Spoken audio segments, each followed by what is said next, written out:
Hello everybody and welcome to another episode of Wine Library TV.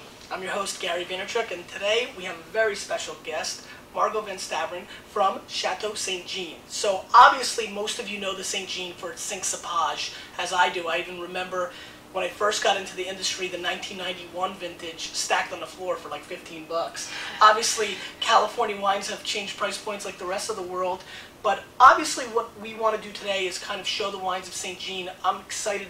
At this point, I think you've noticed missing some episodes. I've been really busy with the 2005 Bordeaux.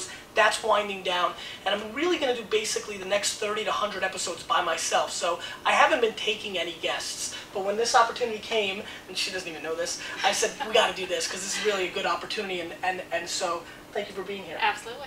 So why don't you give the viewers at home a little 2-minute wrap-up of you and what's going on at St. Jean for now. Okay, well, a little background on St. Jean perhaps. We've been in business for about 30 years now, and the original founding family was the Marzoyan family that had a table grape operation in the Central Valley of California, but wanted to get into fine wine production, so they purchased our property in Kenwood, which is in the heart of Sonoma Valley in California, and it's about a 250-acre piece of property, planted to about 100 acres, and established the facility back then. Hired Dick Yarwood as our first winemaker, and the rest is history. Sure. I came along in 1980. I was a graduate fresh out of UC Davis, and so I've got a long history with winery as well. So you've been there since '80, and how long have you been the head winemaker? About 3 years now. I was the associate winemaker before that. Very nice. Yeah. Good. All right. So that's a little scoop, and let's get right into first wine. So we're going to start with the 2005 Fumet Blanc, which isn't even out yet, is that correct? Or it's just starting to hit the market. Fresh out of the winery. So let's see what we think about this. Obviously, many of you know St. Jean probably before the cinq cépage craze. Really, Fumet was a wine that we really always kind of had in stock all the time. It's always been one of the few standard Fumet Blancs from California for us, and it's been a big winner for a long time. Basically, in our history here at Wine Library, between the Ferrari Carano and the St. Jean, they've really dominated our Fumet Blanc sales. Well, thank you very much. You're welcome. Tell us a little bit about the 05 Fumet. Yeah, the 05 Fumet, yeah, it's so fresh. It's just a great summer wine. In our Sonoma County wines, we like to keep the fruit very forward. There is some oak in it, but it's very fruit forward. This one's no exception. About 30% of it is fermented in the barrel, but the balance is tank fermented to retain that Sauvignon Blanc character. And then we back blend it with a little bit of Semillon, about 10%. Yeah, you can almost see, you can actually get a little bit of that. It sort of rounds it out a little bit. It's not an overtly grassy Sauvignon Blanc. No. It's more about melon and peach, stone fruits, and some lemongrass thrown in there. Yeah, it's very nice. I mean, this is very crisp. I mean, obviously now we're getting to the time of year when a wine like this is just perfect to have on the porch. This is very clean. You know, what I like about this is it's not over-oaked, you know, which tends to be sometimes a problem with Fumet Blancs. Very crisp, clean, great with shellfish or maybe light salads. Again, I think this is suggested retails like $13 or so, so we're probably somewhere underneath there. I'm starting to lose track of our pricing, so I'm not as good on camera anymore with all the prices, but this wine is an excellent value for under $15. Again, I'm a huge oyster fan, and this would go just like perfect with some oysters. Yes, it would. This is clean, very raw clean. Or cooked? Only raw. All right, let's move on. Okay. This is very special. I'm really excited about this. Sure, let me just put this up. Okay. This is the 2004 Robert Young Chardonnay. Which is your top Chardonnay, or do you have that reserve black label There's Chard? a reserve just above it, But right. usually that's like only winery, or once in a while it gets released, right? Or is it Right, always, right. It's working on coming out here, but this one is available. This is 2004. It's a new release for us. 2004 is a great vintage with very ripe, lush fruit textures. So this should be no exception. The Robert Young Chard is, you know, once again, you know, going back into the history, one of the Chardonnays that I chased for years to get into the store. It was always very allocated and tough to get, and just a wine that we've always had tremendous success with, even though it's usually a wine that's pretty tough to get. You know, it's What's the production on this? It's about 5,000 cases. Yeah, not a lot. Yeah, so it's a beautiful vineyard in Alexander Valley, though. If you get a chance to get out there, you really should visit it because it's gorgeous. And we get all the Chardonnay from Robert Young, so we're able to make this single vineyard bottling every year. It's a slower to evolve wine, so we keep it in barrel for about 14 months, and then about 6 months before we release it.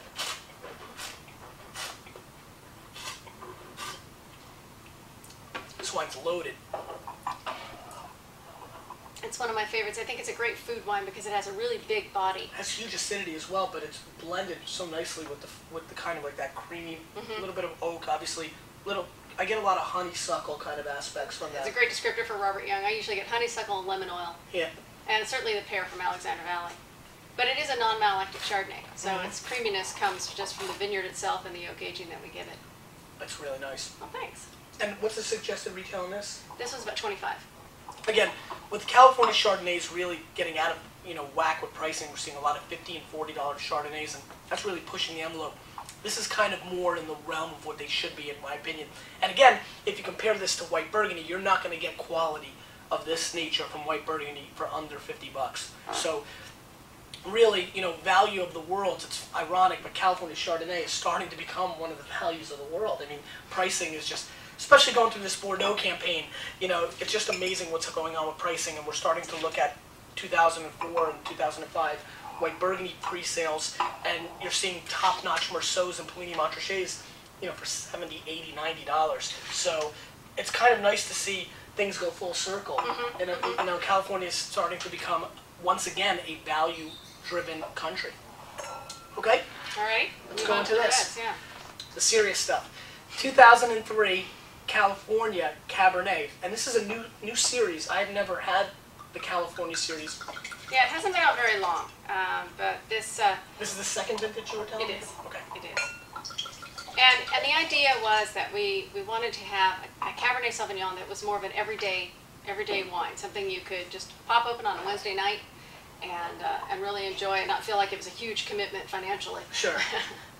I mean, obviously, I think this is going to be a big eye-opener and big opportunity. I mean, we haven't tasted wine, and, knowing St. Jean, it's probably going to be good, but again, we're talking $13, $14, $15 retail on this, and so to get St. Jean Cabernet at this price point is pretty amazing. Now, California appellation, where are the grapes coming from? Probably all over, I assume. Actually, we focus mostly on Paso Robles, Sure. down in the Central Coast. That's where they have really soft talk textures. about that. Yeah, and this is a soft-bodied wine because it is sort of an everyday wine. So Sure. you want something a little soft in nature, and then we back blend it with some of the North Coast fruit to lengthen out the finish.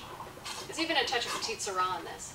Petite Syrah's got really floral, exotic characteristics in the nose, and so that it just pops the Cabernet a little. Obviously, this is a very young wine, and what's amazing is that for an everyday drinking, it's showing characteristics with the tannins and the structure of being a more expensive wine, which is nice. So again, we just popped all these wines pretty quickly, and even the Cinq Cépages is not getting enough breathing. And I'm going against my whole grain of decanting wines, which we did an episode on, but. This is a very intense structured wine for this price point. So obviously, an hour or so I think would really help open this up. Yeah, the idea is to really to over deliver at that price. The one thing about St. Jean is we do have something at virtually every price point. And it's certainly our goal to meet that point and go beyond wherever we can. Obviously, this is not to be confused with the Cabernet that you're most used to seeing, which is the Sonoma series, which is more of a $25 wine. And so this is a new series from them, everyday price point. And again, we're really excited. And now we're going to save the best for last. Probably the wine that most people are familiar with from this winery, at least our collectors, a former wine of the year. This is the Chateau St Jean Cinq Cépages 2002 vintage, which is a great year. And I have had this wine already several times. So, I have too. Yeah, I bet. And so we're excited to finish off with this. Let's see what it's all about. Again, 2002 was a great year, and really 2002 I think has amazing potential to really cellar, and I'm excited about the O2's long term. I mean, the color on this wine is just pitch black, purple, just looks to have tremendous complexity in there. Tell us a little bit about the same. Yeah, well, Cinq Cépages is a Cabernet Sauvignon. It is, it's a blended Cabernet Sauvignon, and that's important to remember when you're looking at Cabernets. It's not a Meritage wine. What percentage is Cab? 75. We take right it down on, to the right limit. To the yeah, limit. right to the limit. So we can play with the other varieties a little more. This particular vintage has 11% Merlot, 8% Cab Franc, 4% Malbec, and 2% Petit Verdot. So I think that adds up to 100. Yeah. If not, don't quote me on it. Rewind that tape. Yeah, if not, oh well. But anyway, the idea is that there isn't a recipe for each year. We don't blend the wine until the last minute. We let them age 2 years. Are you always at 75% for the cab though? Generally, Pretty actually, the next vintage is a little bit more Cabernet Yeah. for some reason. But we're doing trials, sort of gut feeling trials, and then tasting them blind. And then we sort of look at the percentages afterwards. We don't want to get locked into something. Sure. We want to go with what the vintage You want is to make giving the us. best wine Absolutely, you possibly make. absolutely. So it's a lot of fun to make. The permutations and blending can drive you crazy, but we really enjoy making this wine. And the vineyards are from all over Sonoma County. I mean, we have a broad range of microclimates in Sonoma County, and we draw every variety from almost every appellation.